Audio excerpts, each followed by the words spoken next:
शिव की आहट, आत्मा की पुकार।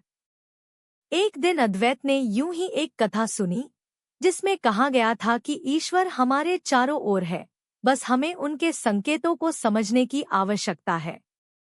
उस दिन से अद्वैत के जीवन में एक अदृश्य परिवर्तन की शुरुआत हुई।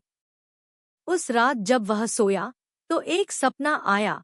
सपने में उसने खुद को एक विशाल शिवलिंग के सामने देखा, जहां वह जल अर्पण कर रहा था और उसके चारों ओर गूंज रही थी, हर हर महादेव। सुबह उसकी नींद अचानक ब्रह्म मुहूर्त में खुली। उसने घड़ी देखी, 4:02 बजे।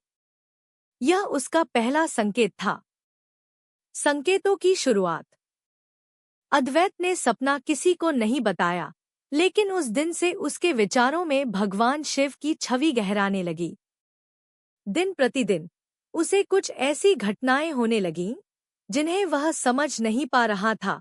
कभी उसे लगता जैसे किसी घटना का पूर्वाभास हो गया हो, जो वह सोचता वही घट जाता। एक दिन ऑफिस में मीटिंग से पहले उसने अपने मित्र से कहा, लगता है आज क्लाइंट मना कर देंगे। और सच में क्लाइंट ने प्रोजेक्ट कैंसिल कर दिया। मित्र चौंक गया, लेकिन अद्वैत के भीतर कहीं एक कंपन सी उठी। क्या यह कोई इत्तेफाक है या फिर शिव की कृपा? अंतरात्मा का जागरण। अब अद्वैत नियमित ध्यान करने लगा। वह रोज सुबह उठकर शिव का ध्यान करता, नमः शिवाय का जप करता। एक रात उसे फिर सपना आया। इस बार उसने देखा कि वह त्रिशूल पकड़े खड़ा है और उसके पीछे डमरू बज रहा है। वह भयभीत नहीं था, बल्कि एक विशेष शांति से भर गया था। सुबह जब वह उठा तो मन स्थिर था। उसे ऐसा प्रतीत हुआ जैसे उसके सारे अंदरूनी द्वंद्व खत्म हो गए हैं। जीवन में जो असंतुलन था, वह अब धीरे धीरे संतुलन में आने लगा था। यह तीसरा संकेत था, मंत्र शक्ति और चेतना का विस्तार। जीवन में चमत्कार। अद्वैत का जीवन जैसे बदलने लगा था। जिन कार्यों में पहले असफलता मिलती थी, वे अब सरलता से होने लगे। एक सरकारी फाइल जो सालों से अटकी थी, बिना किसी रिश्वत के पास हो गई। ऑफिस में प्रमोशन मिला। माँ की तबीयत जो लंबे समय से खराब थी, बिना किसी विशेष इलाज के धीरे धीरे ठीक होने लगी। एक दिन ध्यान के बाद उसने खुद से पूछा, क्या ये सब यूं ही हो रहा है? और भीतर से उत्तर आया, जब तुम शिव को पुकारते हो, शिव तुम्हारी ओर कदम बढ़ाते हैं।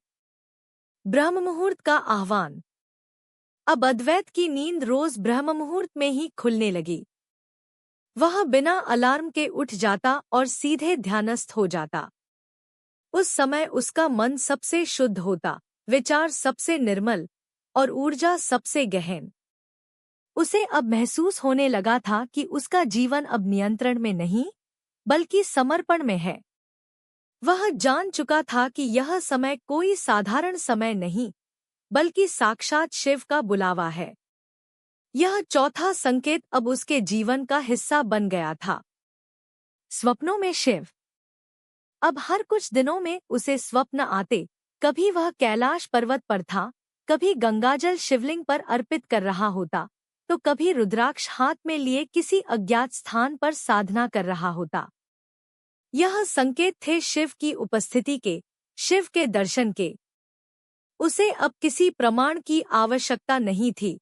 उसका मन, बुद्धि और आत्मा इस सच्चाई को जान चुकी थी कि भगवान शिव उसके साथ हैं।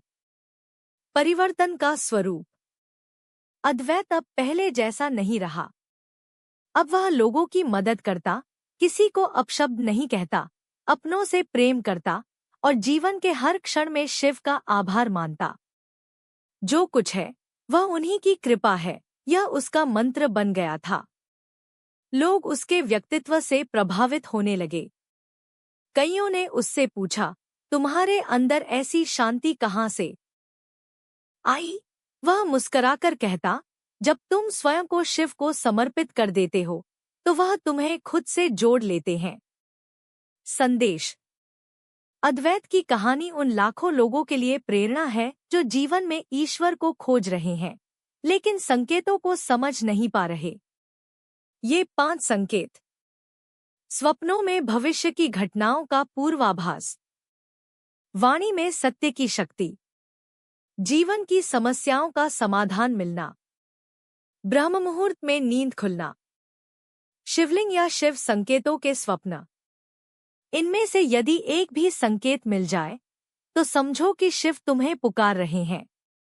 अंतिम विचार, शिव से मिलन की यात्रा। अद्वैत की यात्रा समाप्त नहीं हुई, बल्कि अब वह सच्चे अर्थों में शुरू हुई थी। अब उसका हर दिन साधना, सेवा और समर्पण का था। उसने जान लिया था कि ईश्वर को पाना कठिन नहीं, बस उसके संकेतों को समझना और उस दिशा में चलना कठिन है। यदि तुम आज यह कहानी पढ़ रहे हो और तुम्हें भी इनमें से कोई संकेत मिला है, तो यह महज संयोग नहीं, शिव की आहट है।